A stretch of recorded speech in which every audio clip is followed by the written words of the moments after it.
Recording in progress. Okay. So 2 normal patterns that I found in my jollies, and that is where, let's call it the pelvis and the spine, either are on the side of the weight or they're not on the side of the weight. Okay? And that conversation goes to the way that it's been traumatized. Okay? This one is, it's been traumatized down in the legs, initial damage, and everything above it compensates. Okay, which is what you could see. The weight is kind of like the legs. Okay, it swings out. And pelvis and everything else in this one come with it. It's the most common one that I see, and the deviations from here. So that's what we look at is what pattern they're close to, and then the next step is, okay, where's the dysfunction? Where's the segment that has had something that's damaged it so it's torn, and it can't do that anymore, okay? And it creates some type of wedge function there, okay? And that's really, the higher math of the thing is, if we saw something like this pattern up here and the neck and head were right, we would say, hey, man, something else happened there. It's not normal, okay? So understanding this dysfunction, this wedge, and this tension compression allows us to start standing back, put ourselves in a position. You can feel where the stress is. You can see where the stress is. You can see where the troublemaker is, You can see where the stress is. And then you can start seeing, is it muscular, okay, and fascial, or is it compressive and doing nerve compression, okay? And each one of those have, further on degenerative properties to themselves as they go down the path, okay? People breaking down further. And one of the first things that we look at in this is how the person is holding itself upright. I'm going to ask that you put your, guys, please put yourself on mute. Show field, thank you. Before I get to you, better do it. Brickner again. Brickner, you got 2 strikes. Okay, Peter. I love seeing you, man. How old are you, Tyler, my brother? Tyler Mason, man, him and his wife give every single month to the Q Foundation. Help students come to these classes, not this class, but the class like at Palmer. So when you see Tyler Mason and his wife, you thank him. Okay. So that's the conversation that we have.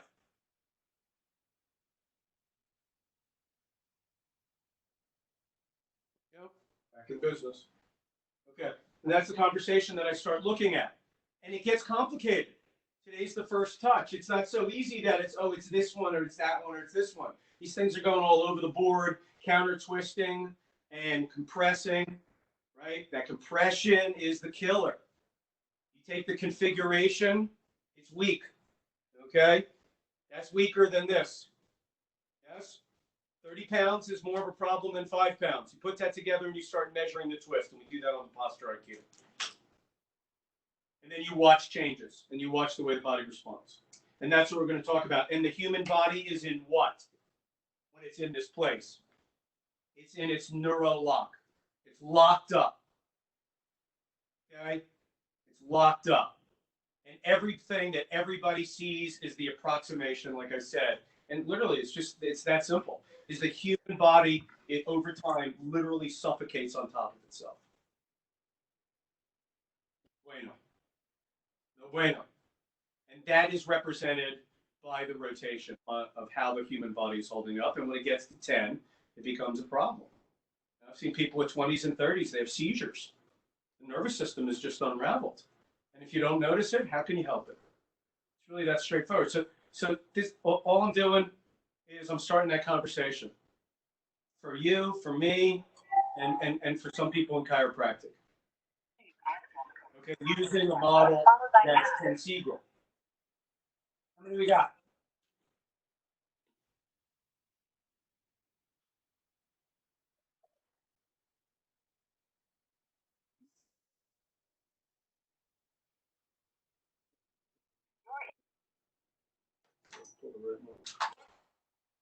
Okay.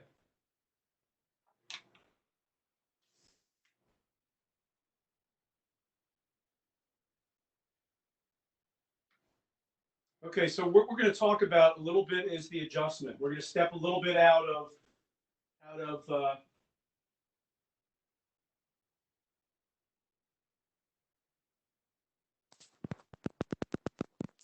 going to step a little bit out of what we are seeing, and we're going to say, hey, you know, how do we start helping this? That's what we're going to do. It's just this. We're going to shift gears. It's a little lighter conversation. Okay, it's not as cerebral.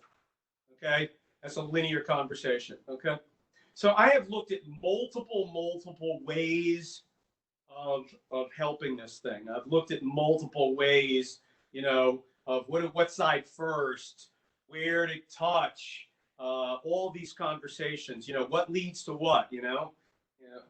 And and where I'm at is at a very simple algorithm for module 1 and 2, and that is that the weight gets adjusted last.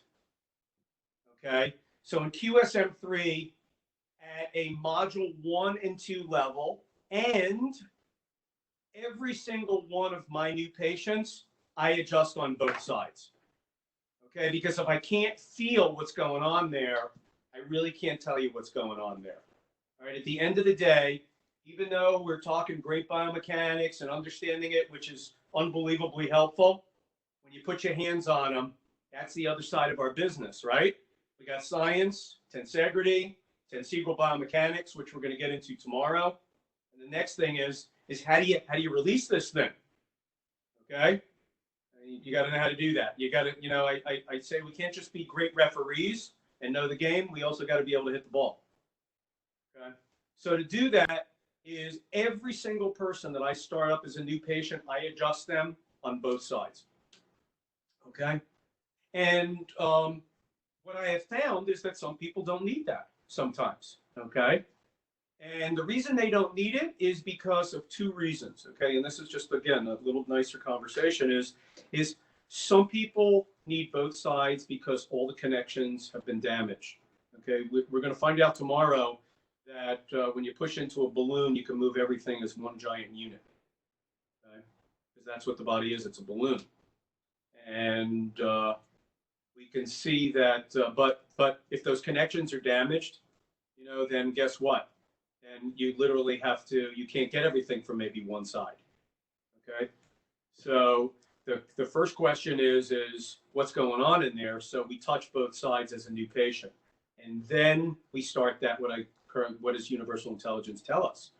If I adjusted somebody on the right side and boom, the whole thing went to zero, well, there's got to be a reason for that. If the whole thing fell over and everything got even worse, the weight got bigger and the rotations got bigger, I need to know why it did that. Okay, if I adjusted on the right and it did that and then it fell over, kind of thing, it got bigger, the rotations got bigger. We call that, it's collapsing. It's closing. It's not opening. All right. The idea is to change those rotations, lift them up, and bring everything to zero, and then have the whole thing integrate into a normal pattern. What happens if that doesn't happen? Okay, I used to see that in upper cervical work. I put them on I adjust their atlas, and they go from right 20 to right 40. How could that be? Okay, well, there's a reason for that. We're going to learn those reasons, okay, along the path here. And then we're going to learn is, what does that person need? Some people just need the right side. Some people just need the left side. Okay, so we're going to start with a concept called a release sequence and an algorithm that says, hey, do the weight side last. It's about as simple as it can be. Okay, it's as simple as it can be. If they have right 30 pounds, which side you're going to do first? The left side, and do the right side last. Okay, and that conversation, without getting detailed, is based on the neurology and the structures below that have been damaged, traumatized. Okay, because in every person we have the body is trying to compensate. How well it's able to do that is depending on its energetic ability, the traumas that it's had, right, and the multiple traumas that it's had, all right, and traumas to the compensations and so forth and so on. Well, I get to figure all that out, okay, through my path of taking care of people. And when I work with people, I do a 3-visit process before they sit down with a care plan, for me to be able to evaluate that. So I can watch them 3 visits very close in a row within 7 to 10 days. Boom, boom, boom. Watch a pattern. Okay? I do something, I watch what happens. I do something, I watch what happens. I do something, I watch what happens. And I do that all the time. This is not a conversation that I do it and I figure it out and I'm good to go until they're 99. No, every day is something different because people improve and people break down. It's part of cycle right now, okay? We're having a global breakdown right now. Okay, next month maybe we won't. Maybe we'll have a party. It's just the way it rolls. Okay, so life has its ups, its downs, and it's a bell curve stuff. All right, so people come in an energetic state. It's not your business, okay, of what they did and how they lived. It is your business to help them support that. But at the same time, your business is trying to figure out where they are today, and then a concept that I call taking it beyond where it is today. Okay? Meaning, how do you lift up this Tensegral balloon? You look at it as like a flat tire or a low tire. How do you lift it up with holes all in it? To do that, we start with this release sequence. So you got two normal patterns. Okay? If the weight's on the right, I'm going to start on the left. If the weight's on the left, I'm going to start on the right, and I'm going to end on the left. It's like the easiest slide on the planet. Okay?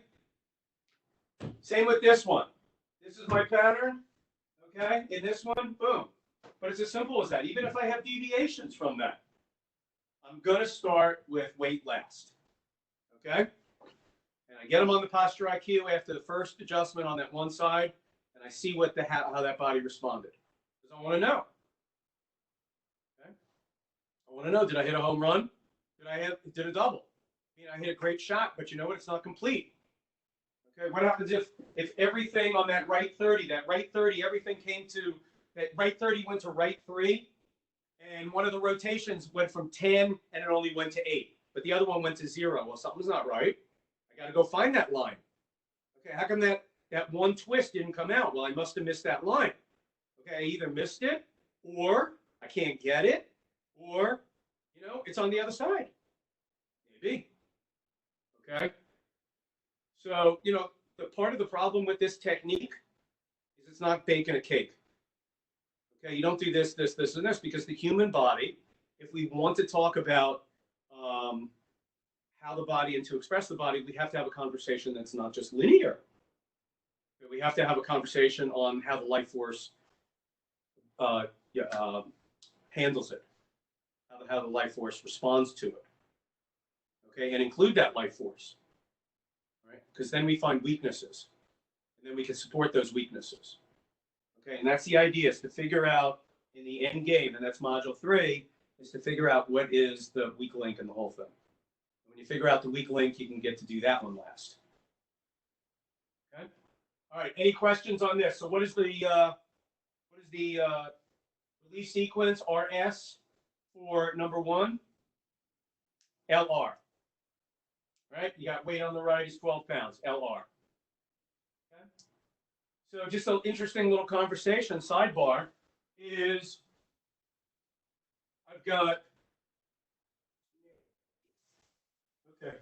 I've got 5 R's on this one and 1 L. So if I'm going to adjust this person and start on the left, I'm going to be going against all that right stuff. Going on this left here. I'm going against, on this left. I'm going into the right side. Yeah? Is that okay? Well, maybe not. But if it is okay, I better know where to do that and where to adjust them so I don't compromise this further and just knock the whole person over even further. Okay, and that's tomorrow. Tensegral biomechanics is how do you make everything come to 0 at one time from one place? How do you make the rights come right, go left? How do you make the lefts go right? How do you make the anteriors go posterior? And how do you get the posteriors go anterior? And you can touch somebody up in the neck using Tensegral mechanics to make everything come together as one unit, if you got the connections. That's gold, baby. That's the gold. That's the gold. Okay? And that really is the step, is once we see what's going on, is how do you make it all happen and move towards center? 3-dimensionally, not one bone, everything, all together. And to do that, you have to understand the listing, postural listing, the wedge, the dysfunctions, the tension compression, and the next step, the release sequence. And then the next step after that is what? Where? There's 8 piano keys up there, guys. Okay? C0, 1, 2, 3, 4, 5, 6, 7. And it's like a piano, and they all go to different places. Okay? And understand where to put in the force, okay, that energy, and which line of drive is the thing that allows things to expand three-dimensionally in a balloon system. Okay? We're going to use the head, we're going to use the shoulders, and we're going to create leverage, and we're just going to pop people open. And when you do that, and you take them three-dimensionally from a open position and then to a motion position, that's when you set the lights on. Okay? So that's the release sequence. Questions? Clicker. Okay. You got 1 minute. Release sequence.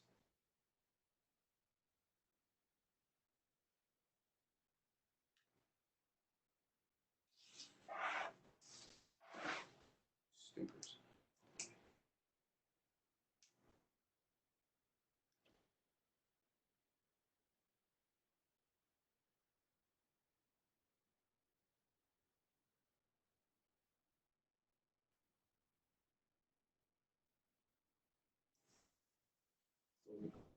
The weight is rust. Just L R minus L.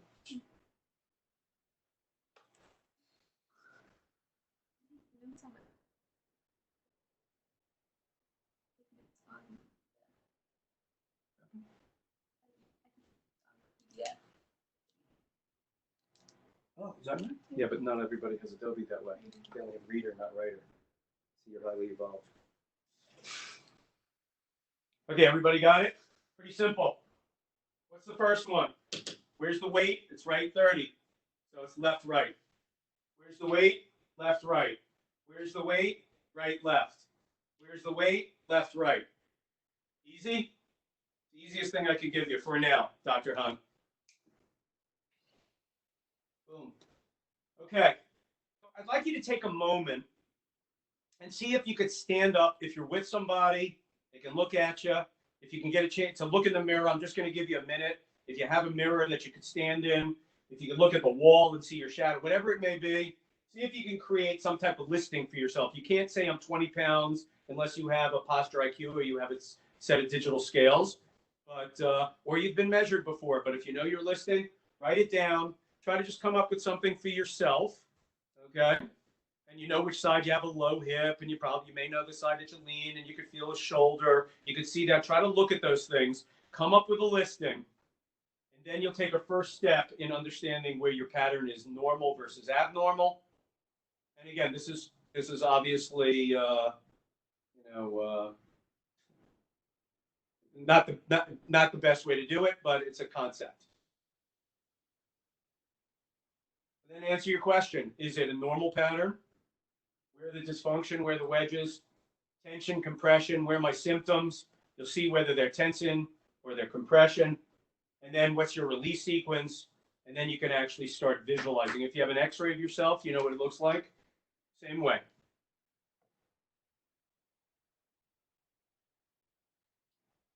And a seated x-ray is not a posture x-ray. You take posture out of it. So right head tilts become less right head tilts or left head tilts. Things change. So posture has to be taken. If you want to take somebody weight bearing, okay, then you have to be taking them weight bearing. That's what you need to do because you need to have gravity in the whole field. Because you can't take the legs out of it and take out the lordosis in the low back, even if you sit them up. Okay, you take that out of the game and the body changes the way it is. It's simple. Simple to get that. So it's not as accurate as standing. Take a look in the mirror and see what you got.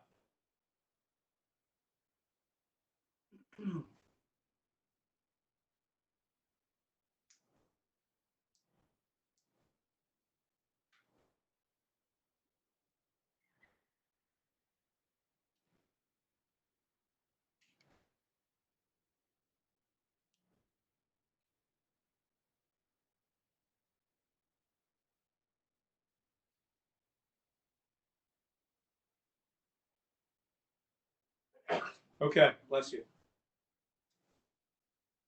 That was CEC correct, the way you sneezed there. Yeah, you're very good.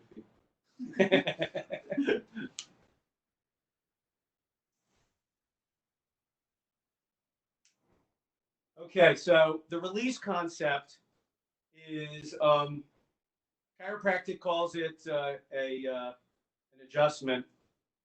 Okay, and if you did upper cervical work, you call it a correction. My concept is to call it a release. Okay, because you're releasing the body from what? It's neuro lock. And if you can do that, and you really can release it, you'll see the numbers change, and you'll see people immediately say, "Bingo." And all of us have had that. If you worked on people for any period of time, you've had people go, "Whoa." And sometimes they get it, and sometimes they don't. Okay? Because sometimes you got right into that neural lock and you were able to release a good chunk of it and got some blood to their brainstem. Okay?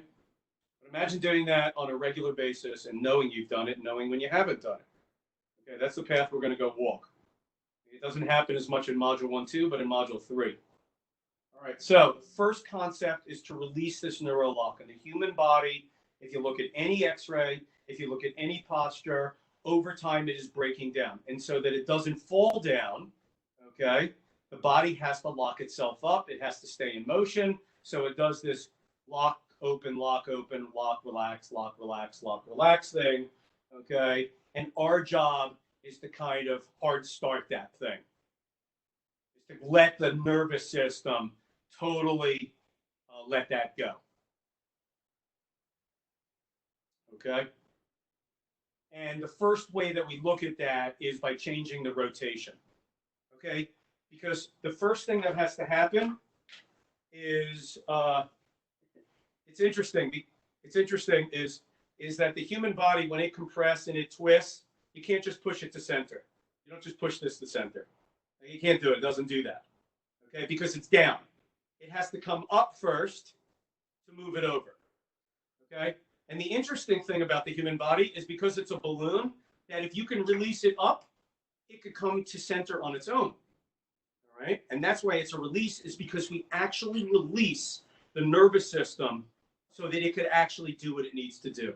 That's a huge statement.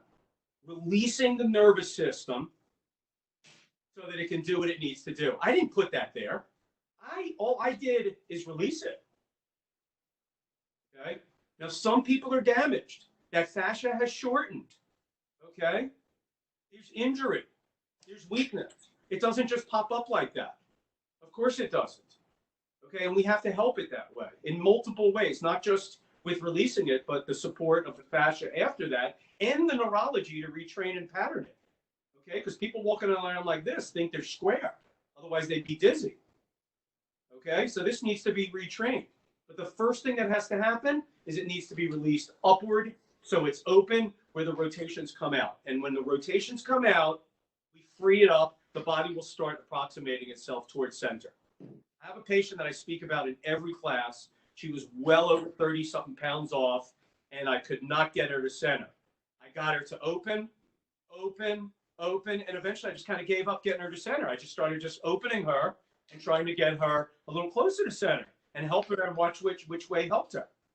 And guess what happened over 2 years? She now stands on center.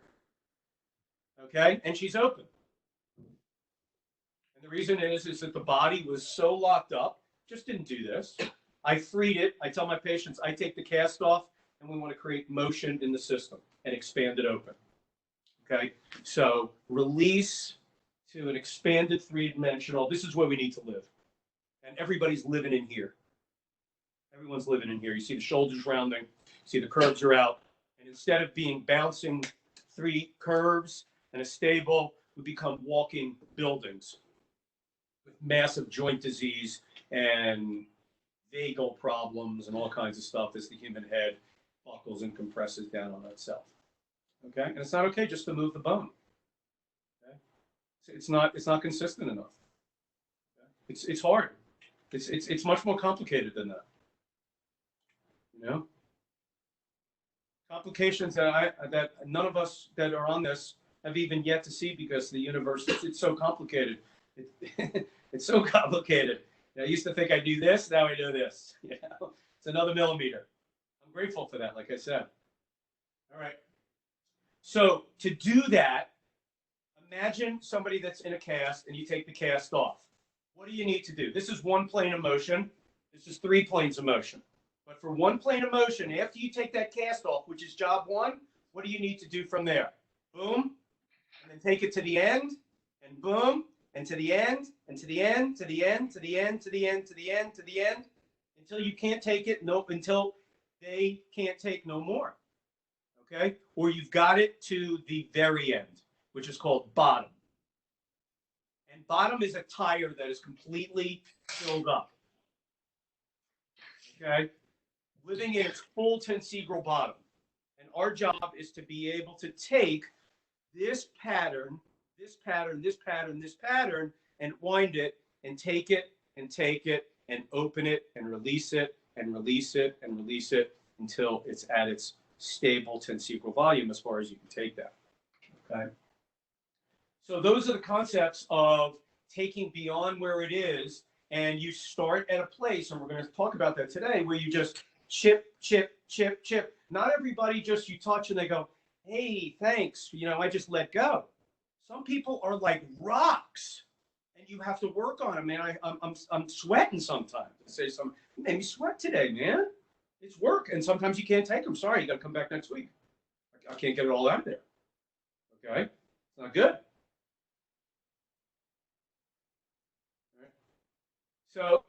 So to be able to understand how to take this is understanding where where the posture is, and then allowing it the path of this decompression, so to speak, this decompression. The tension and compression system opens up, the body unwinds, the rotations come out, and then we free the nervous system and the body starts being able to move towards vertical, which we help and support. Okay, for sure. Okay, but those are the different stages. Is we chip away to one bottom, to the next bottom, to the next bottom, to the next bottom, to the final bottom. And once you break the thing loose, it's just like you just took the cast off. That's job 1. The next step is then how do you create motion? And that's all these things that you feel with your hand and your piezoform, is to be able to move through this thing. No different than I close my eyes and I go, no, that's not far enough. I can feel that tension there. No. Oh, there it is. I'm at end. Okay. That's the idea. Boom, boom, boom, boom, boom. Same thing with the human body. Is you get it upright and you could feel it's. And now, what about 3-dimensional motion? What about 3-dimensional motion? It's not about creating a static human being.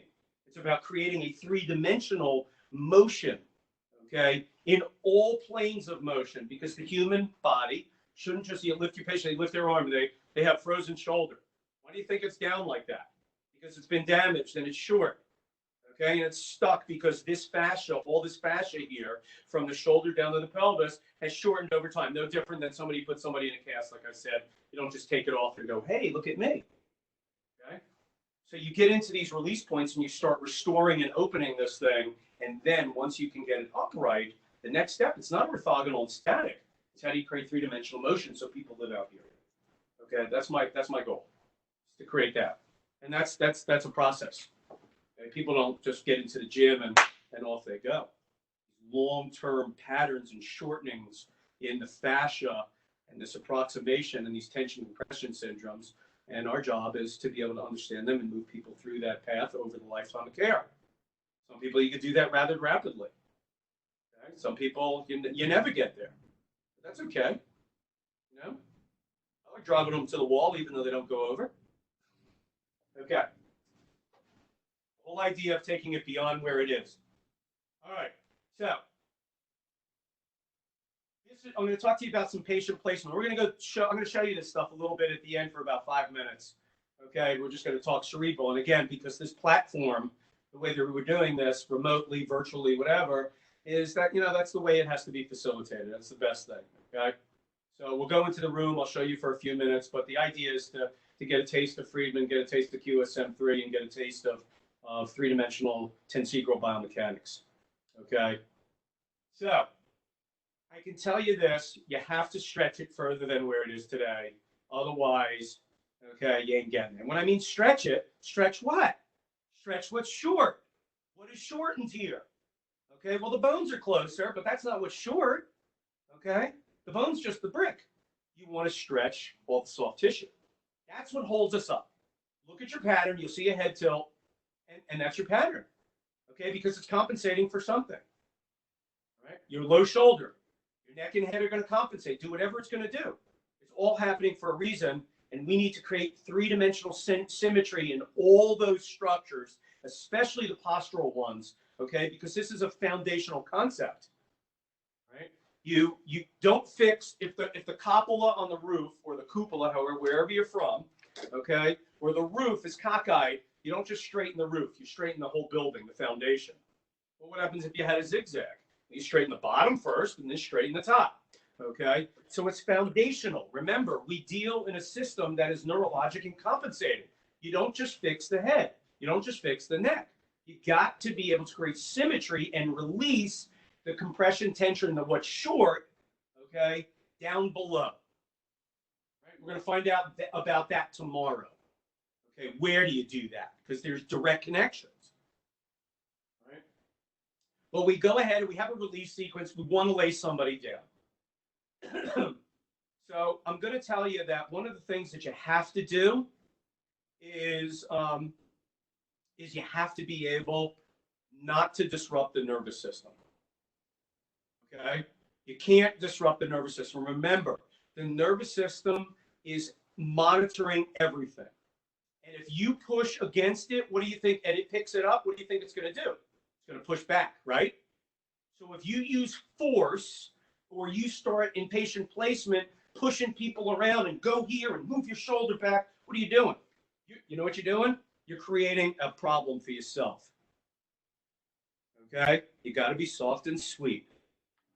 Okay? I like to lay people down and let them just lay down. Let them lay down. They're not going to lay in some crazy place. Okay? Let them lay down. Then just gently move them. No fuss. Don't fuss with them too much. Okay? Because you're not going to go ahead and just knock it out of the park right to start.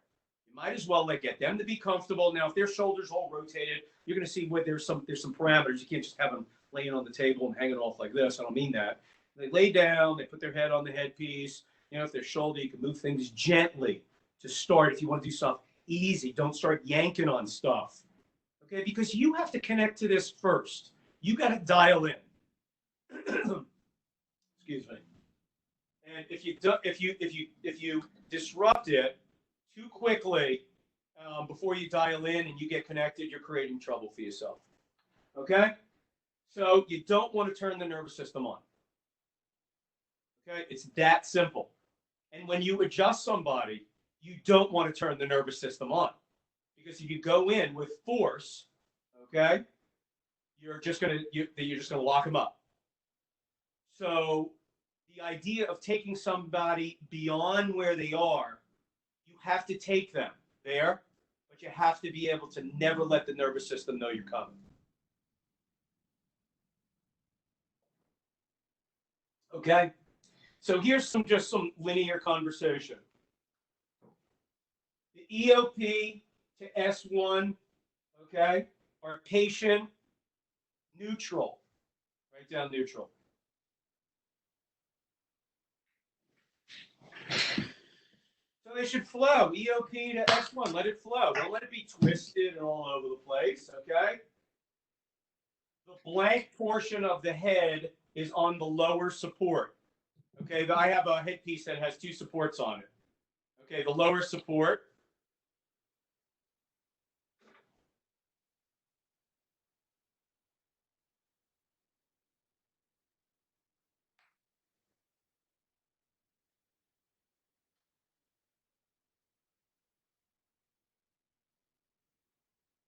This is an older headpiece that sits like this on the table. You see that, Yosh? Yes? And somebody's head sits here. Their body goes this way. This is a lower support. And what portion goes right here? The temporal portion. The temporal portion. His portion. Not the mastoid. The temporal. If you want to work harder, you put the temporal there. Okay? The shoulder is patient. What's my favorite word in this? Neutral. Neutral. Thank you. So neutral. So they shouldn't be laying on the table here, and they shouldn't be laying on the table there. Okay, they shouldn't be up like this with their shoulder up on their ear. So just easy, easy. They don't need to be on the point either. Just let them be comfortable because you want them to relax. Okay? The idea is for them to relax and you to relax. Right? Knees are bent. Where? Neutral. They lay on the table wherever they put their knees in the way that they bend them. Okay? I mean, if they they stick them out and all over the place, well, you'll do that. But most people just lay on the table. Just go ahead and lay on the table, lay on your side, and wherever they put them is they're neutral. They're not going to put them in an uncomfortable place, right? So help them out there, and they'll help you out. Okay, watch them. Okay, to guide you. You follow them. They don't follow you. All right. Yoshi didn't like that. Yoshi wants them to listen. Okay. All right. Patient is what? Relaxed. Okay? And what is the purpose? Take it beyond where it is today. Beyond where it is today. Stretch the rubber band line. Stretch them all three-dimensionally. Unlock it. Release it. Open it. Open is those rotations moving towards 0 to 3. Okay, which means it's unwinding, and help and support the nervous system so it can do its movement. Beautiful thing.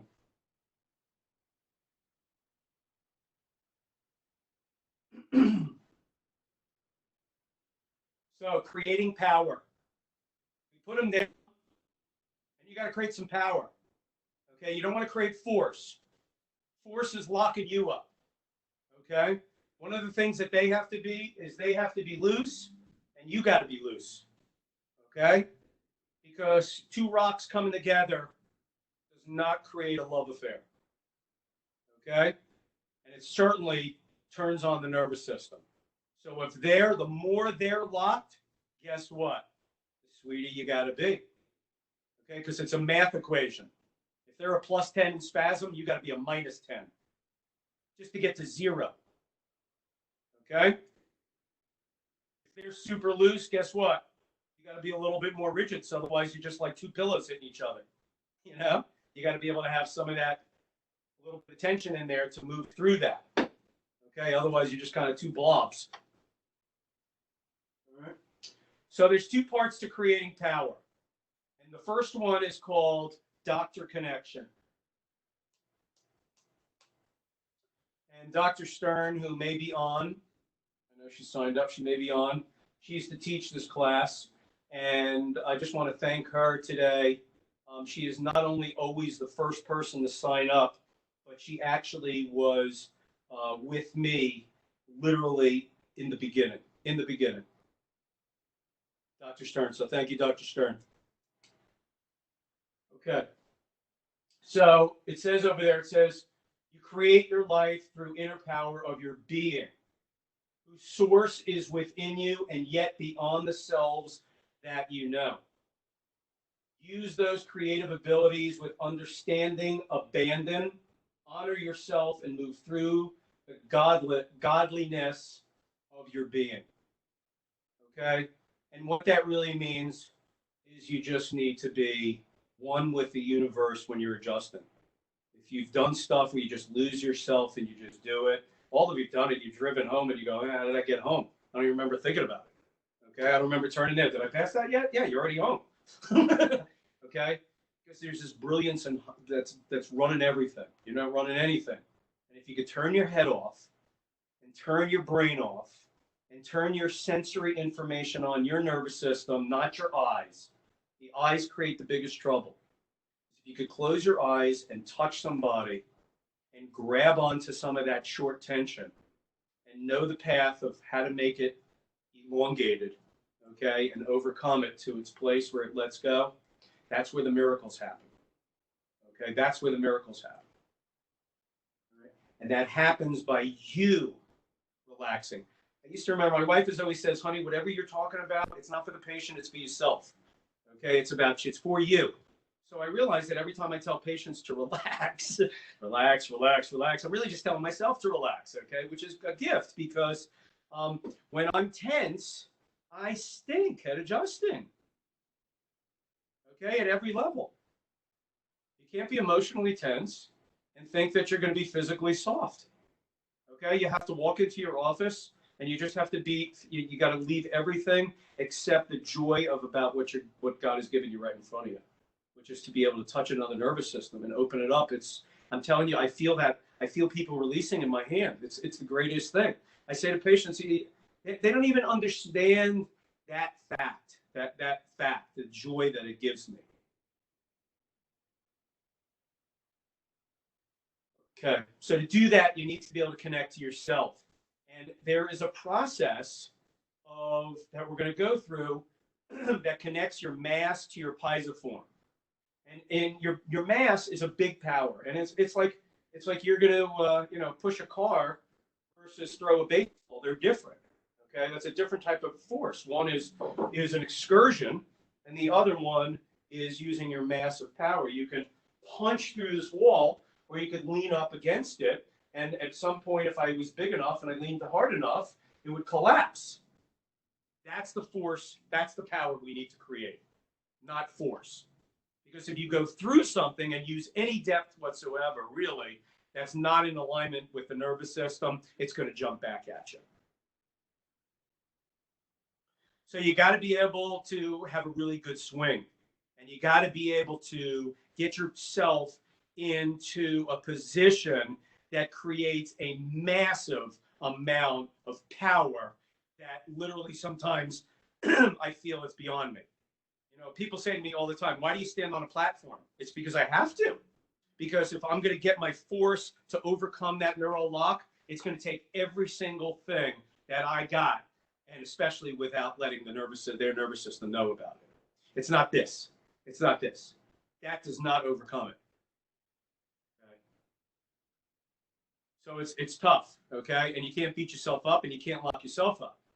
So that connection between your mass and your piezoform, which you're going to do shortly, and we're just going to stand up and do that a little bit, and then we'll go in the room and we'll just practice it for a few minutes, and we'll call it a day, is what it's all about. It is this thing right here, this of finding that mass, okay? And that is 90% of it.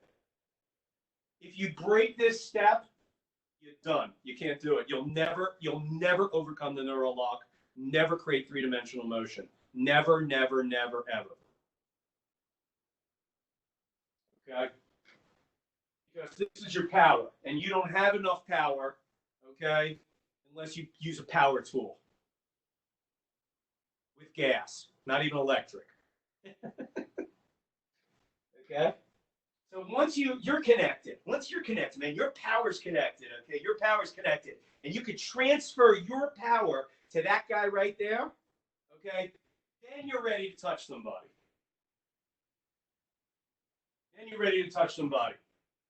Okay? Because you can't just go like this, I see people, they adjust, and they don't do anything. They just walk right into the office, and they just start working on people. My wife asked me to adjust her the other day. I was off. I said, I'll adjust you in half an hour. I mean, it's probably be 15 minutes if I was younger, but I beat myself up. So I take about a half an hour, 20 minutes at least. I got to get my head in the game. Okay, I got stuff going on, I just mowed the lawn. I just did this and that. I got to get inside. I can't be outside. I got to be inside. Inside. I got to be able to connect. I got to feel that tension. I got to feel the path of it. I got to create that power inside me. Okay?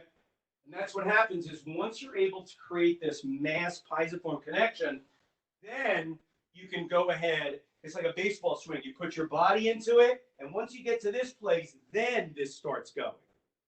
Okay? You don't swing from back here. There's no power. That doesn't feel right. Okay? You have to drive and then swing. Okay? So what we're going to do is we're going to create power. We're going to create a piezoform connection. And then what we're going to do is we're going to lean in to that tension. And then you're just going to take your arms and just give it a little bump, like that. And what's going to happen is you're going to start swings that are small because you're just chipping away because people are marbled at first. They're in the neural lock. And all of a sudden it's you're taking big strokes with those arms and that pisiform. That pisiform is pulling through and you're going through the tension lines and they're releasing. And they're releasing. You feel them releasing. Okay? So that is the function, mass pisiform for ourselves, and then the mass pisiform to the end of tension. You elicit the arms, that's that bottom point, and then there's this wrist activity that goes on as well. Okay? It's about creating power versus force. And Dr. Teeter, you on?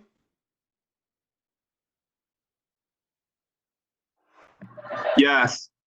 Actually, we're going to get Dr. Yoshi. Hey, so Dr. Teeter, Dr. Yoshi's going to step up here, and he's going to loosen everybody up for a few minutes, I think. Actually, let's hold off on that for a minute. We'll get back to that. I want to talk to we're going to talk to Dr. Brad. Hey, Dr. Brad. Here. Very good. So Brad is our in-house resident. How to find your pisiform. Okay.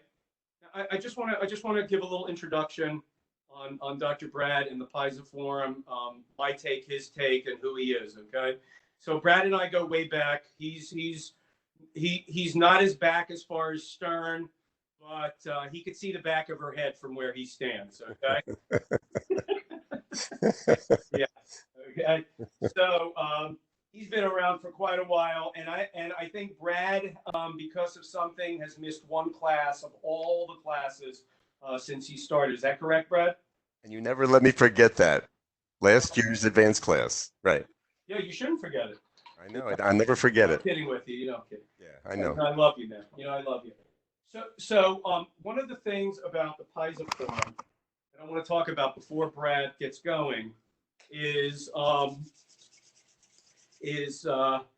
this guy right here. I adjust with my right hand only, okay? And my pisiform in my right hand, so the pisiform sits on top, okay, of your hand, and it's in this little, it's kind of like a little joystick, okay? And it sits in a webbing, okay, on the triquetrium. And it should move. It moves, okay? And it moves three-dimensionally. It's a cool bone, okay? It's one of those, I don't know what they call them, accessory bones or whatever. It's like the hyoid. It's like the kneecap. Okay, why are these floating bones that don't attach to anything? The bottom of the ribs, what are they there for? Okay, that's a whole other cool conversation because the hyoid is a very cool bone in our adjustment, okay? But that pisiform needs to move. And the reason it needs to move is because you need to grab things, because every line, it's not like a piano and it's straight. They're all straight. Lines in the human body are three-dimensional. Go look at the fascia, go look at the muscle system that you learned and see the way it attach. They attach to the TPs, they attach to the spinuses, they do different things, rotational and stability and all kinds of stuff, and multi-dimensional things. Of course, all of them do that, all right? And to latch onto tension, you have to be able to have that pisiform be mobile and grabbable, okay? Meaning it has to move. So I sit there with my pisiform and I push on it. Well, you know, I don't have to push on it anymore. And it moves. I could hear it moving, okay? And it makes a noise when it moves, okay? So when you hear that noise, it means your grab tension and you actually have rolled your pisiform, which tells you like the crack of a bat versus when you swing and you hear nothing. Okay, it's that simple. It doesn't mean you hit a homer, but it means you're grabbing something enough to traction the pisiform. The idea is to learn how to use that pisiform three-dimensionally, forward, backward, because tension is everywhere in the end. It's three-dimensional. It's not anterior, it's not posterior, it's not right, it's not left, because the human body is only one thing. It's not all that, okay? That minimizes, right? It's left, the shoulder is low, you know, it's 30 pounds, it minimizes it. It's a three-dimensional spiral pattern that you measure, and our job is to three-dimensionally unwind it. And we use our pisiform to take the fascia beyond where it is today. Where? Along along the rotational component of the cervicals. Okay, and we use the spinuses and the TPs like levers to do that. Okay, all of them, because all roads lead up to the top. Brad is going to show you how to work with that piezoform. And I'm going to step away for about, Brad, how long you need? 10? 10 is good. Perfect. Okay. And then what we're going to do is we're going to actually be ahead of schedule for this whole segment. Fantastic. All right, Brad, you're on for 10. And then what we're going to do is we're going to get Yoshi and Teeter to kind of talk a little warm-up stuff. And then we're going to move the camera, and I'm going to show how to create a little power and stuff like that and see if we can make it happen a little bit, on camera that way, even though it's not in a conference. Okay? All right, Brad, you're on. Okay. Thank you. You got it. I'm going to turn my mute off for a moment. Okay. On. So if everybody's on page 11 on the workbook, the piezoform, there's in the bottom under module 1. Can anybody hear me? Just let me know if you can hear me. Go ahead and unmute your Okay. video as well so we can see you. You can hear me? Yeah. I think if you turn your video on, we can see you, Chief Paulson. Do that too. Hold on. The haircut, the shears that are coming aren't there today. I probably should use the right mouse. Brad, Yes. can everybody see you now? I'm going to turn on the camera. 1 second. I was using the wrong mouse. Okay. There. Can you see me? Okay, because I just pinned you, Brad. There you go. Okay. All right, Brad. You Brad, can see I'm me. muting myself, and I'll be back in 10 minutes. Okay, I'm going to take a break. Yeah, the hair cutter, the shears will be there today, so I can get my hair cut after 2 months. Or a I'm month, going to whatever. go have a cigarette, all right? Okay, good. Go smoke. So Dr. Friedman I've been with him since 2010, and he said over the years that we have a lot of umpires that that understand the rules of QSM3, but we don't have a lot that can hit the ball. So those of you who've been with us have heard him say that.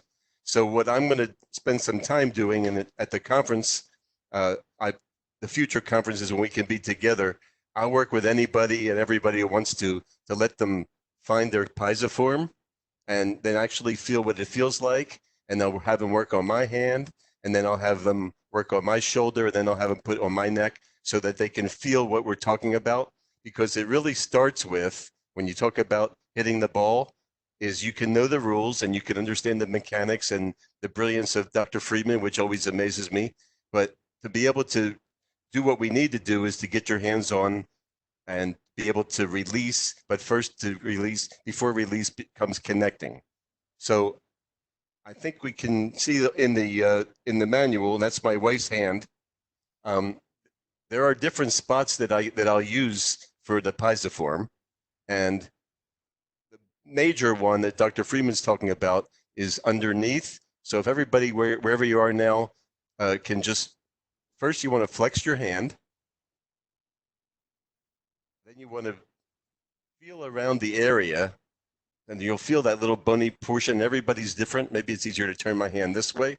For mine, it sticks out. For some, it may not be so much, but you want to find the spot that's going to move. And again, you can use, if you're doing a backhand, for those who haven't done the actual work, this may not make any sense, but you can, when you're going to contact on somebody, let me see if I can do this so you can see it. I guess that way. Well, let's just use the screen. I might want to contact going backhand. I might want to contact forward. Forward one is what he's talking about, where the piezoform is going to spring. Do it this way. Okay. So when I practice to find where it is, the springing motion, I also adjust right-handed. So the springing motion is going to be, I want to make so you can see it that way, that way. So it's going to be, this portion of my hand is going to go back. But again, sometimes I'm going to adjust bringing my hand back. So I'm going to use a different portion of the piezoform. Okay. So he has a video, Dr. Freeman, of sharpening his piezoform. He puts it down on the table and moves it around. And then I'll do that as I'm with a patient. I have a little table next to where I'm standing, and I'll just put my hand down. I'll step away for a minute, and I'll find this, and I'll just use the top of the table to feel it, to make sure, and then I'll pinch it, and then I'll know where I'm connected, and I'll go back. And again, some days I'll be here, and some days I may be here. Different patients will be, you'll have to connect differently. You have to take what you can get. But once you get that feeling of that, where my finger is right there, which is hooked in, that's where we start with connecting. And until you do that, all it's going to be is either sliding or pushing, and you can't slide and you can't push. And there's also there are different days when you're more on and when you're not on. And those of you who've been doing this a while, would anybody agree with me on that? There's a human element there. So certain days you're going to connect. It's like a song. My younger daughter, who's in New York City for some reason, says, "Dad, are you laughing?" I'll be laughing because it's like a song. And there's other days when forget about it. You're not. You just step away because when you're pushing, you're not doing the release. Anybody have any questions about any of that so far? No? Okay. So I made some notes here.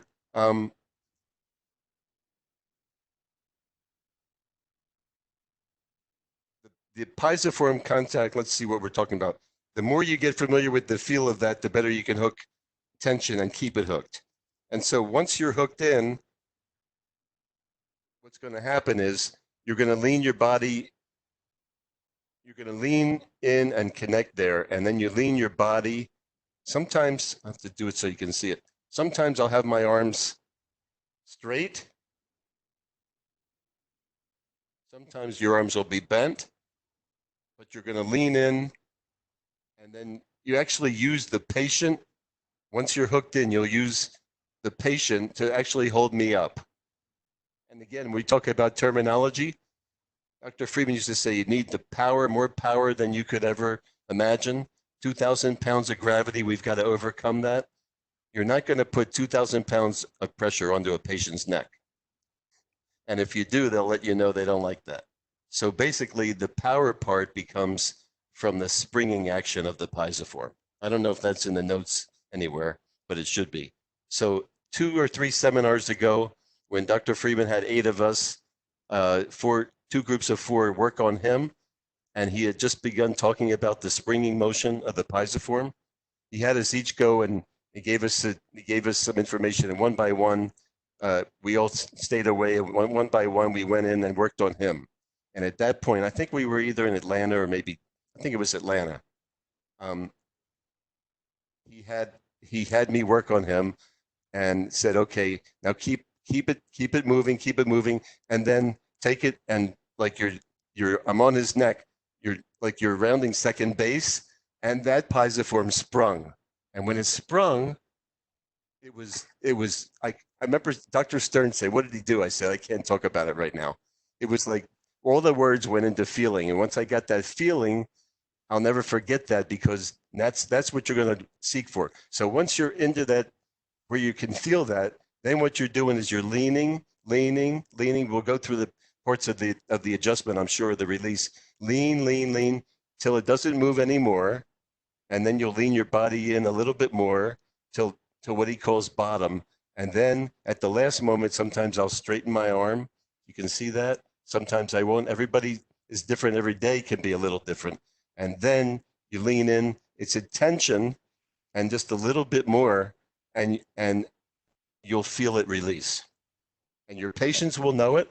My patients tell me, I like that slow versus this, and I like that slow motion. And then when you can lean your body in, sometimes you're on the platform, sometimes you're off the platform. It's a feeling like it's a song.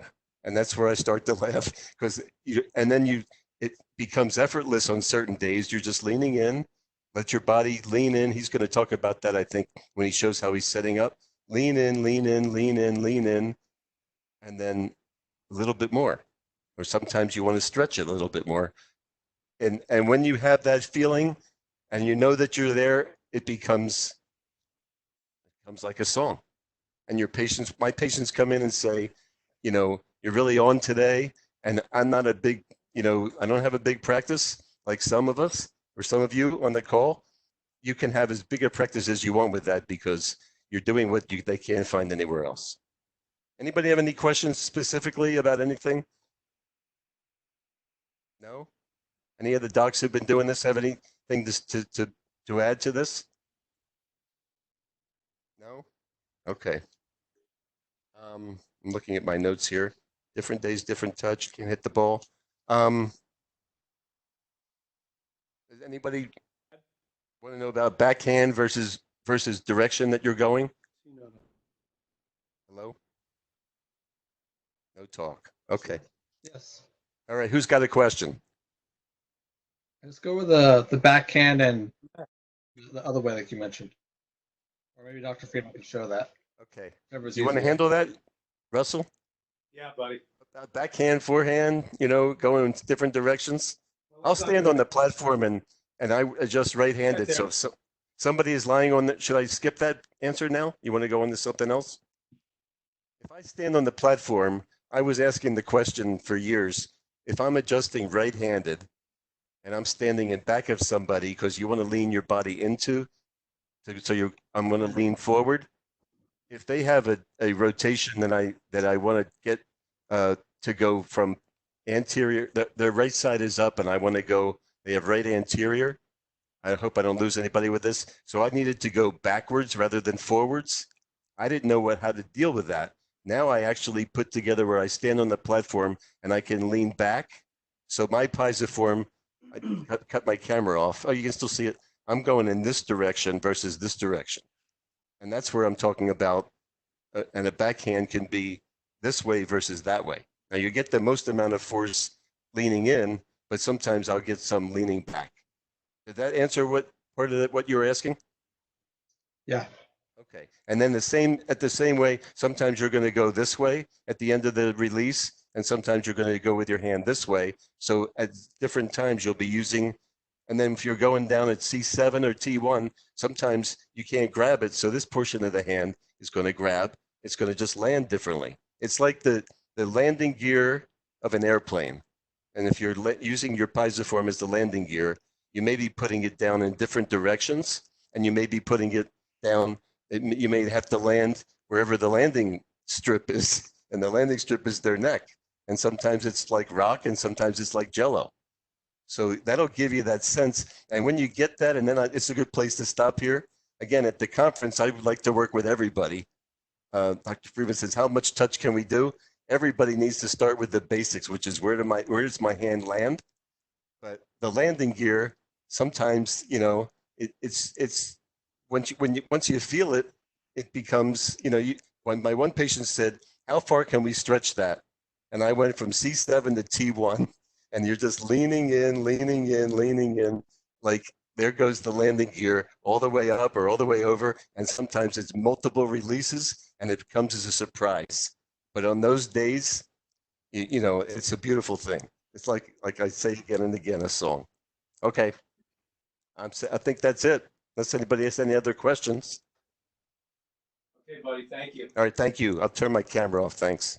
Yeah. So I moved it over a couple minutes ago, Brad, just so people could see, Okay. what we were talking about is, and if this is our first conversation today, what you want to hear is that we use the piezoform and, tension. When you come down, you'll see, cervicals are curved and they have different paths, we're going to talk about that tomorrow.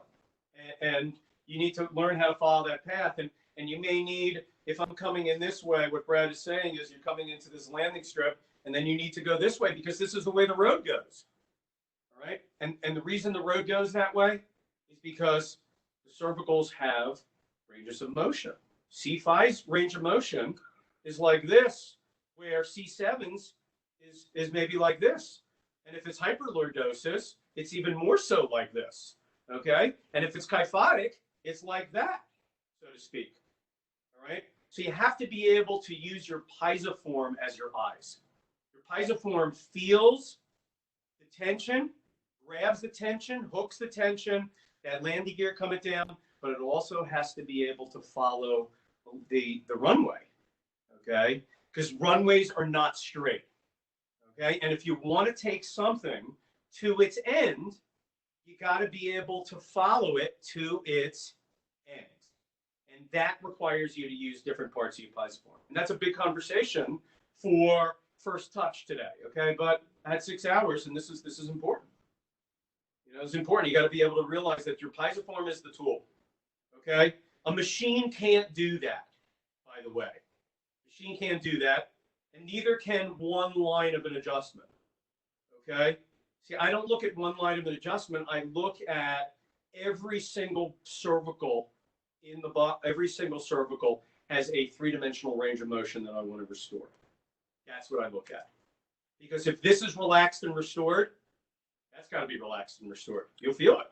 It's just the way it is. It's connected. It's just one thing.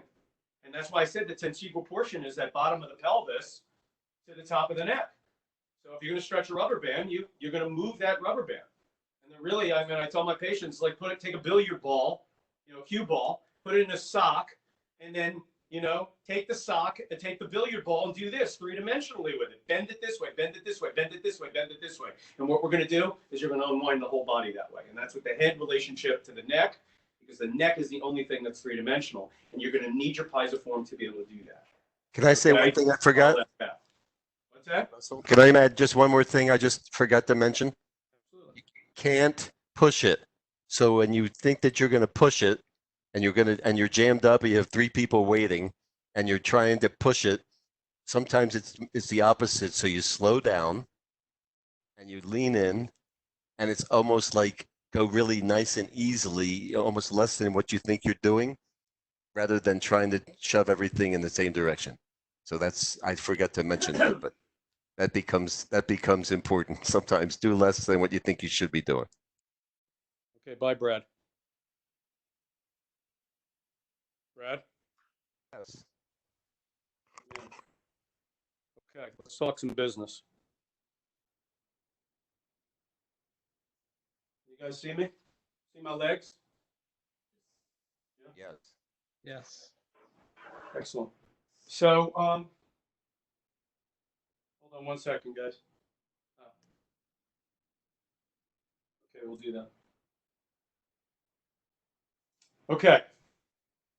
So I'm going to show you something, and then we're going to review it on. I like to do it that way. I want to show you, and then I want to do it, you know, so you see the list. Okay. So you can see my pelvis. Okay. In upper cervical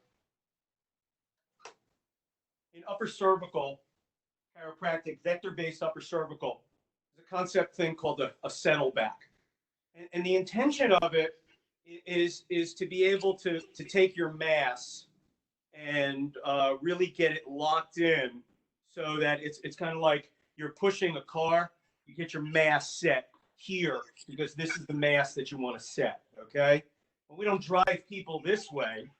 Okay, we drive people more down. So the way to do that is by what I do first is I would like everybody to just stand up for a moment, and if you can watch me from your computer straight ahead, is come in here actually. Yeah, that'll work.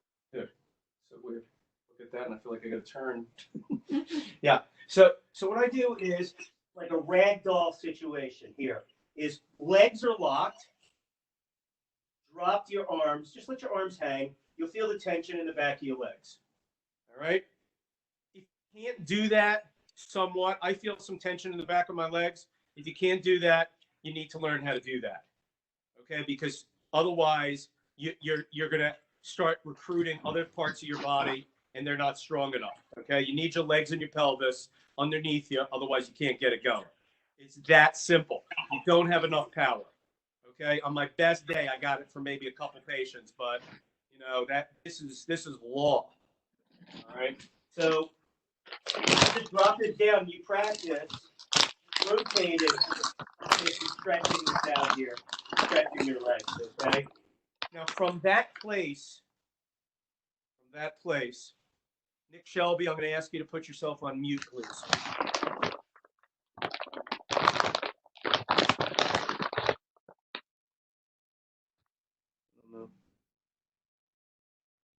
Nick may be eating one of his children, it sounds like, or something. Josh Scheidler. He's another.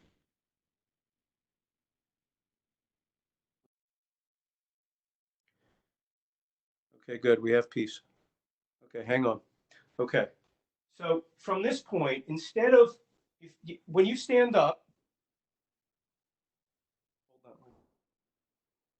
you stand up like this. Notice the natural stance that you have is like this. You want this natural stance to maintain itself in the same direction all the way down. You don't want your shoulders to roll forward. You don't want to kick your neck up. You want to keep your pattern. All right? That's the way you don't hurt yourself. All right? So you need to be relaxed, all right, to create power. So the body comes down in a natural position. Now the next thing to do is to put one foot forward, okay, and without torquing your pelvis.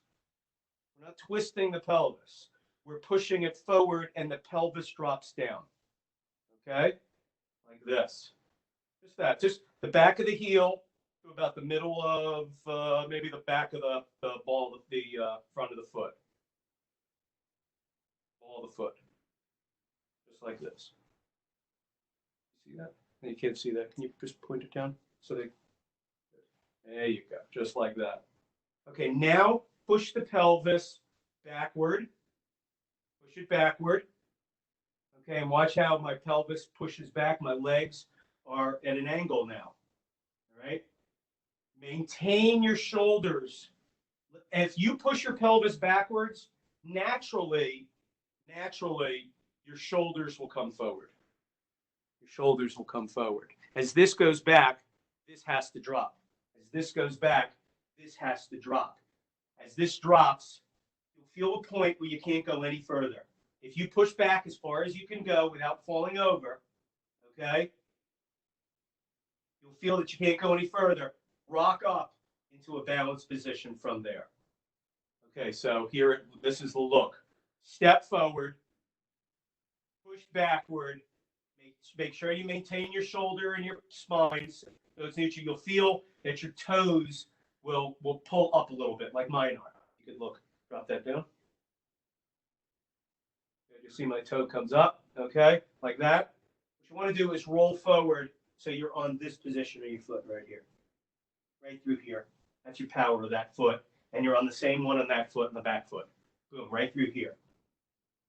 Okay, so this is the posture. Boom. And you'll feel that that is your power place. Okay? Now, where is that position? For me up against this desk, this is my power position, not this. So this is a feel space. It's not like, am I doing it right?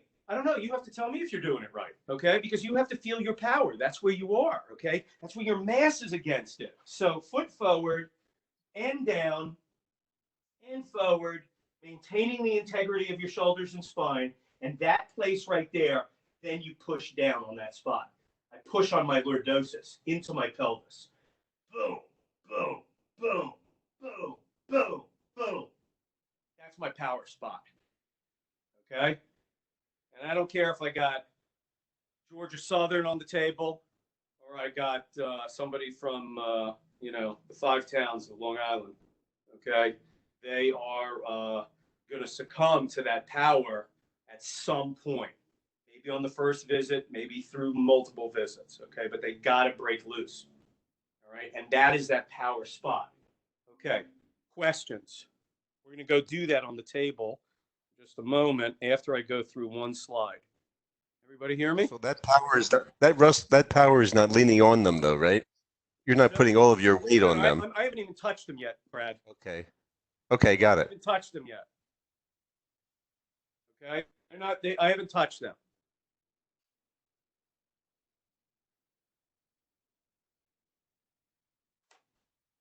Yeah, listen, I told you need to create a whole hell of a lot of power without the nervous system knowing. So when I just went bam, bam, bam, I'm not saying you just started loading on people, okay? Now I'll use that power right there, but I won't be down like this. It'll be enough to grab and pull through that they never even see me coming. You follow me, Brad? Yes. Okay, I'm never driving down through the neck unless it's giving that to me. Okay, it gives that to me.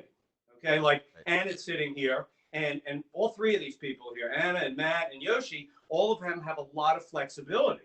So their cervical's been really deep, and my hand's all the way down here. Okay, They just have a lot of flexibility, and you have to get to that end point on every single person, which I'll get to in just a moment.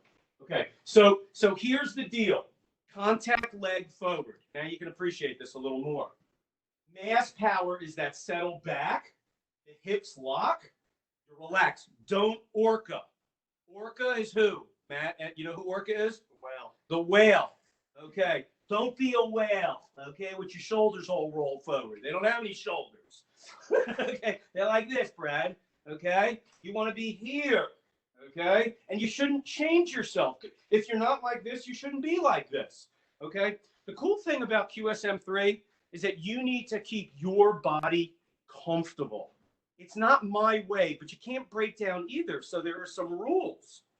Okay, you can't just get down there and I'll just get in there and just move it around and twist and bend. You're not going to last. Okay, so you have to respect the integrity of your own body in both ways. Okay, meaning it has to be comfortable, but you have to have some decent form. Okay, if you are adjusting and you are tight and locked up, you're killing yourself. You're not helping the patient like you think. You're so locked up, you can't move anything. All right, you got to be able to be relaxed and smooth. All right, so don't orca up. The arms and the hands are relaxed. The arms and the hands are relaxed. They're not tight. Okay, one of the things though is you can't have your arms in front of you. Okay, that means you're rolling your shoulders. You have to be at least to neutral, not here. So when I adjust, I make sure this is my neutral. You see the difference between this and this and that. This is my neutral. This feels totally comfortable to me. I'll be right here all day long. Okay, this is where I got to be. And when I start chasing something, like if I start forcing it, I start pushing my arms forward. Okay. All right, that's for M doctors. If you let your shoulders, what's this motion? The scapula? Come on.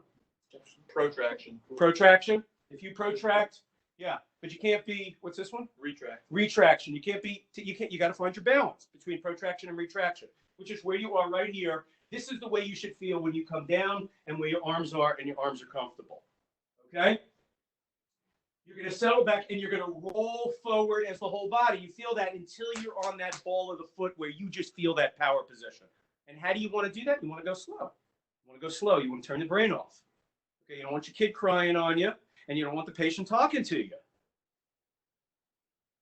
Okay? I'm telling you, when you start getting into adjusting room and you step up on that platform, it's time to play ball. It's not time to tell them anything else. Okay, you had that chance, or you tell them afterwards, but you just empty your mind and just breathe and feel yourself. Okay, and connect yourself. Doctor connection. Okay, then. Okay, so here's the deal. That power place, when I was down here, this place where I'm down here, and this is my power place, and my arms are relaxed. Okay, that's the place where the tip of my pisiform should touch the entrance to that tension. Okay? So if here is the tension line, and how did I feel that tension line? Because while I was warming up, I was touching them. Guess what? I'm getting myself set. Okay? Myself set. All right? And I'm just touching them. I'm poking at them. I'm not doing this. I'm not doing this. Okay? I'm just coming down enough for my pisiform to poke around and feel tension. So it's a 2-for-1. I'm setting myself, and I'm finding out what the landscape is all about. And I go, oh, there's a nice little spot. I'll be back to that. Okay? So once I've got my ability to lock, okay, once I got my ability to lock, and I found the tension, even though I was rolling forward and this kind of stuff, just because I'm just, and I'm moving my legs around, there's a place where when you're in this power spot, where you've rolled up onto that point, where your shoulders are retracted and comfortable, where your arms are relaxed, and where your hands are together, and I'm going to talk about the wrist in just a moment, that the pisiform can touch. And that is the place where you feel that tension and that tension line. And guys, if you just take your fingertips and feel in your head and your neck, you'll feel those lines. So why can't you put your pisiform against it?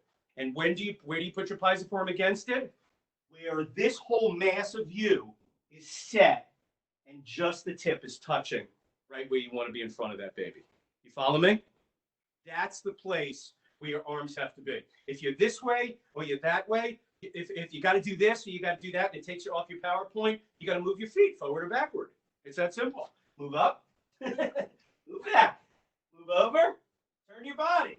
Okay, find the path, however you want. If you want to adjust it through like that, or you want to adjust it through like that, that's what you do.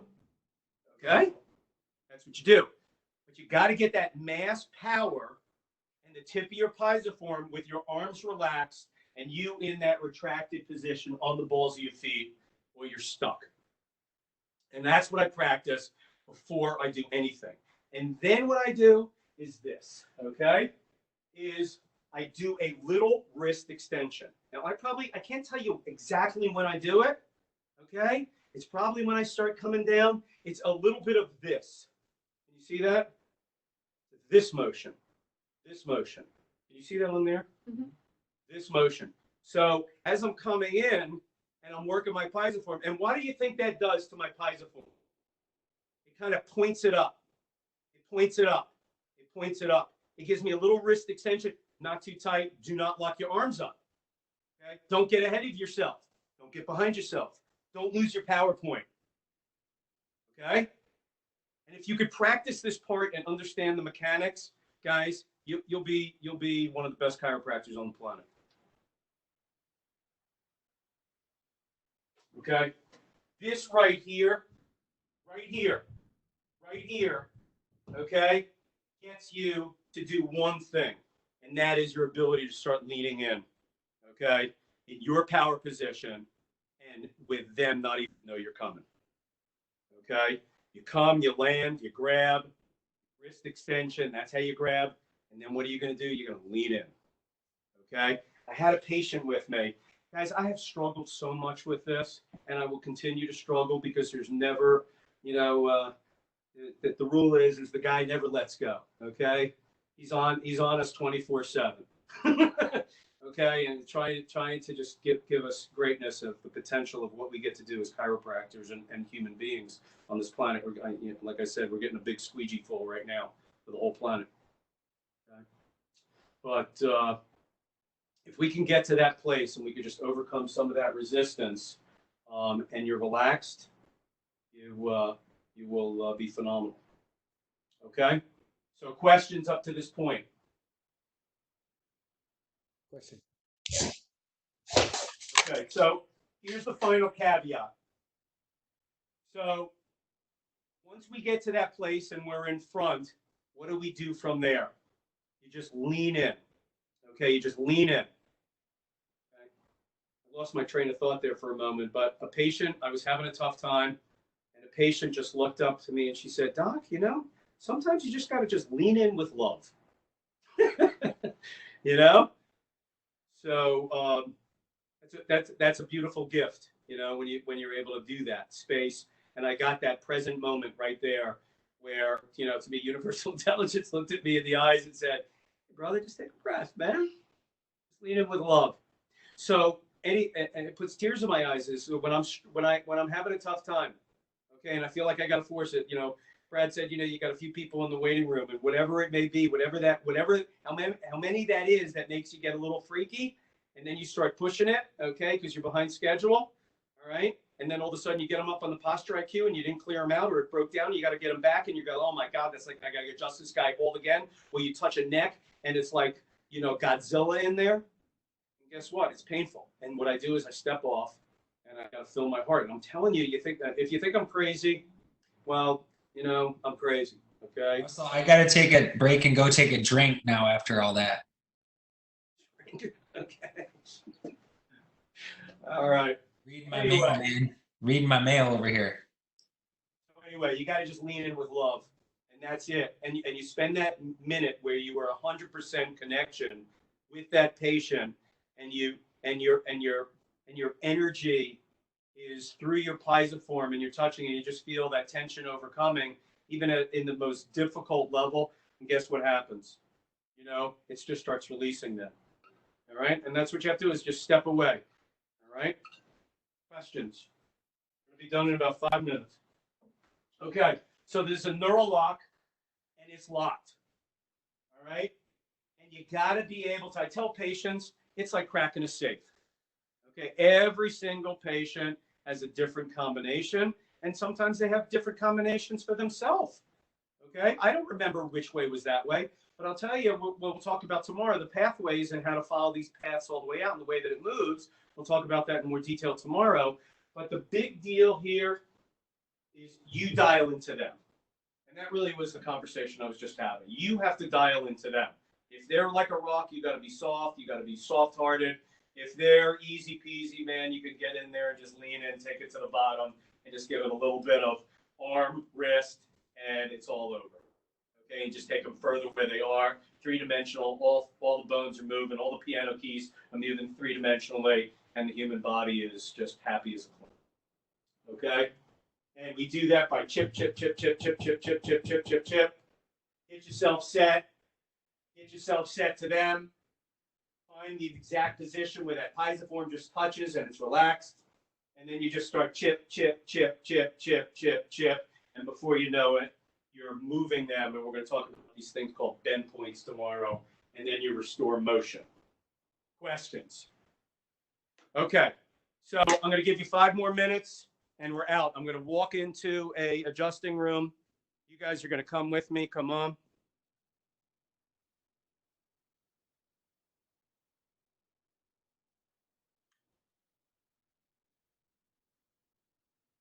All my lights are off in the office. Very nice. Okay. So this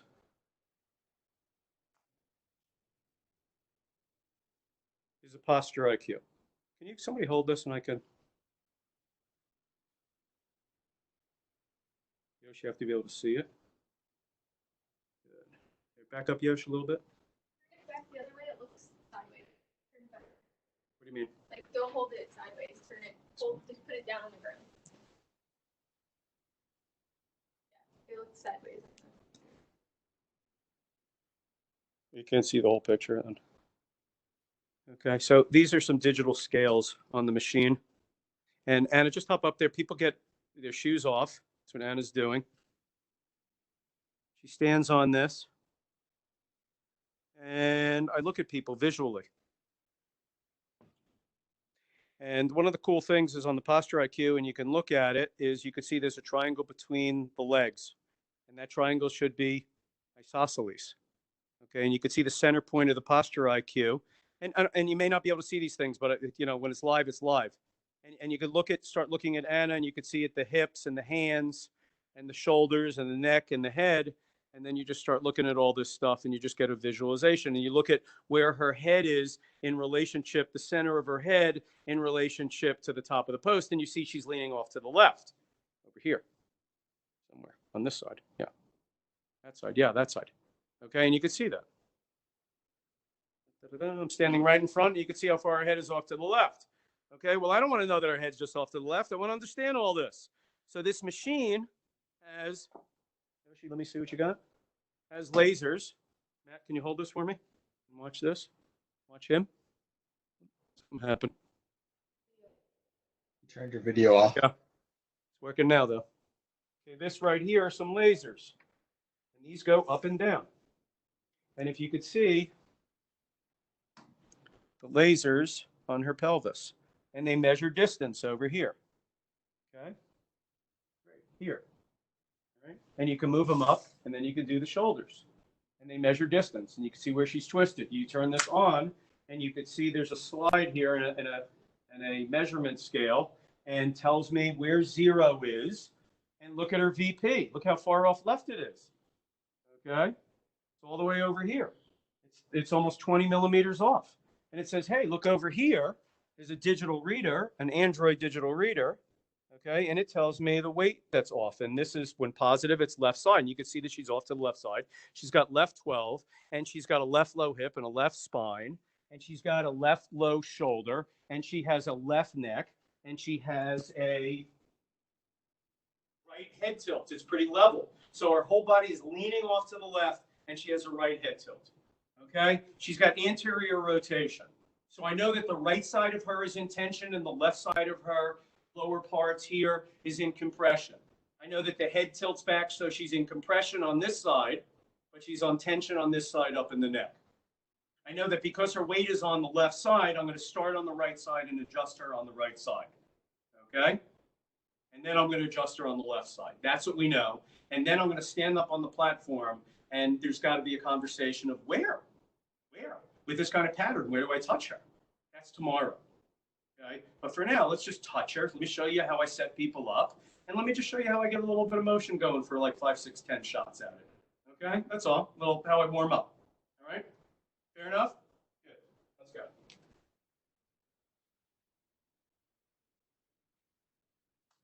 Okay, so we'll start right side up. Yoshi, could you turn the laser? So Matt, let's put that down probably. We'll probably get that set. Maybe we should go in the front or the back. What do you think?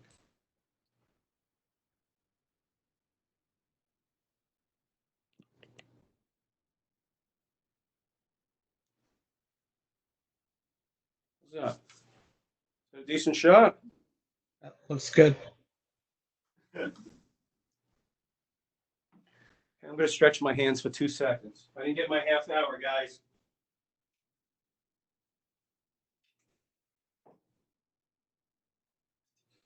Okay. So let me tell you one of the things that you do. I let her sit down. She's in a neutral position. Her legs rested down, okay? I mean, now she's done this before, but still, she doesn't know where I want her. She just set herself up nicely, okay?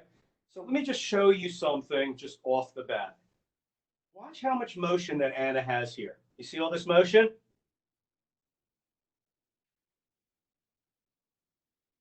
You see that motion? Let's do it from the top. Hold this here. Your video got mic muted again. I got you. Hold on, I see. Is it working? Not yet. Come on. Here we go. There we go. I don't know what's doing that. So I want to, maybe when I turn the phone like that, it doesn't know what to do. Looks like it did it again. Yeah, I think when I turn the phone, it has a problem. But I want you to be able to say, can you see all this motion that I have here? Why don't you come into the front? Just for now. Hey, we're going to try to make this work, you know? That's the way it goes. Okay, so you see all this? There you go. Now you can see this motion. See my thumb here? Here's my thumb pushing through. C5, 6, here's 5, 6, 7, T1 down here, C0. And you see this motion here. Okay, so if she's laying on the table like this, what's my rule? I have to take it beyond where it is today. So at some point, I have to take her to this motion and go beyond it. Right? And my purpose is to move these bones 3-dimensionally until they all come loose. Okay, so here I've got her in a neutral position, but I need her still at an endpoint. She's not locked up. I'm just putting my thumb in. Just stick your thumb in it. Nice. Be nice. I told you, don't get the nervous system. She could put her head back without her nervous system setting up a 5-alarm fire. Okay, I did it quickly, and I just brought it to the end, and I stick her here. And what I generally say to patients as I go through is say, when I'm trying to get a specific line, I say this. Feel that line right there. Okay, you feel that line right there. Feel this line right here. These are different lines. You see me moving my hand. This line. Okay, and I'm locking her differently, this way, down, so forth and so on, because I'll feel tension lines that aren't released. Okay, so for now, I'm just going to set up, but I want to at least bring her to somewhat tension. And you see she bounces back. Why is she bouncing back? Because she's got some tension that, she's short there. She's pulling back. Okay, it's pretty simple. If you see this, that's a place that you have to go the opposite direction because it shouldn't be bouncing back. Okay, you're going to take it to an end limit. So there you go. It should be bouncing back, but not while you're working on it. Good. So a lot of times I'll just pin the head in just a little bit, and I'm not forceful. Okay, so here's my point. I get my point forward. You see me? You see me do it? No, you can't. Can you? You cannot see me. Let's pull back. Bring the phone up. Keep going. Keep going. Keep going. Keep going. Let's go right there. Perfect. Okay. So this right here, because I'm trying to find my space. Okay, shoulders pushing back, my foot is forward. Okay, I come down, my pelvis settles back. Okay, and as I push back with my pelvis, my shoulders and my spine follow my hips, and they fall back and they start falling down. No orca. Come up on your power, and where my hands should feel right here, Brad, at that bottom point, as I push down from this point, once I get on the balls of my feet, push down. That place right there is where your hand should touch, and my pisiform should touch Anna, right here. And if I'm too close and I got to be cramped up like this, I got to step back a little. Okay. If I'm too far away and I have to reach, I got to come a little bit more forward. On my feet, not by bending forward or backward. Okay, because your stance and your solid point, that foundation is based on all those things happening, coming back, coming up, foot forward, on the ball of the feet, shoulders clear, and my pisiform just touching her. And from this point, this is what I do. I have my pisiform, and right here is come in, and I just start leaning on it and lean in with love. And I just lean in and I just push in. Okay, and I just feel if my pisiform could start grabbing something, just a little chip, chip, chip. That's what I'm going to do.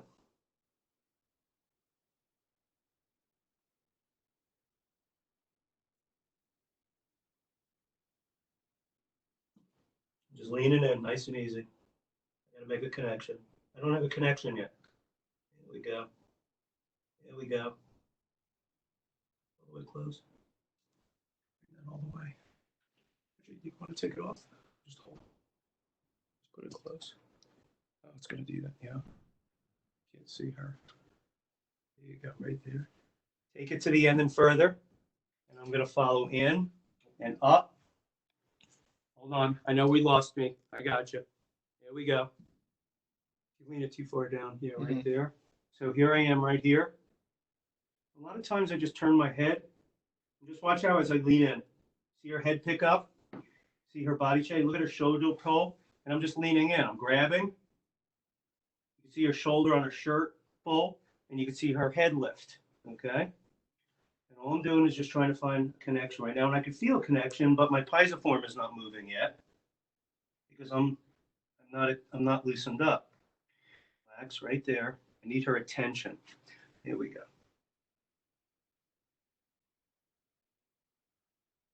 Just a little pull and pull. And come in to the end, lean in, and follow it in. And that's it. Get your power. Come up on your power. Push your power down.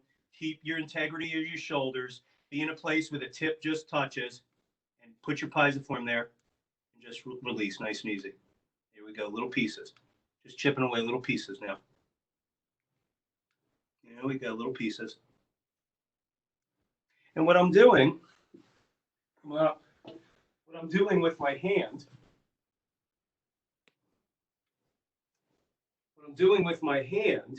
is I'm feeling for places that I could touch. I have no specific place that I have some love with that I have to be able to touch that spot. When I get going, my job is for me to dial in with myself and then dial into her. And that takes whatever. It could take about 2 minutes. It could take 30 seconds, depending on where I am, where they are. And all of a sudden, you just get in there and you start chipping away, and then you can go in further. But I'm just looking for something to grab. And obviously, this stuff from C5 and C7 is a lot easier to warm up on and grab. Okay? So she is on a temporal spot. Her EOP is nice and neutral from here to here. Her shoulder's in a comfortable place. If she was doing this, if she had that like this, I'll just say bend your knees. Okay? I could take this. We're going to have some conversations about this and pulling the shoulder down a little bit. Okay? But we never jam anybody up except through here, because this is the place where we take them to three-dimensional in-space limit. Boom, boom, boom, all the way around three-dimensionally. And it's here. Okay? And it's also here. Okay? And it's also here. And it's also if you could see this, but that here, look at that line there.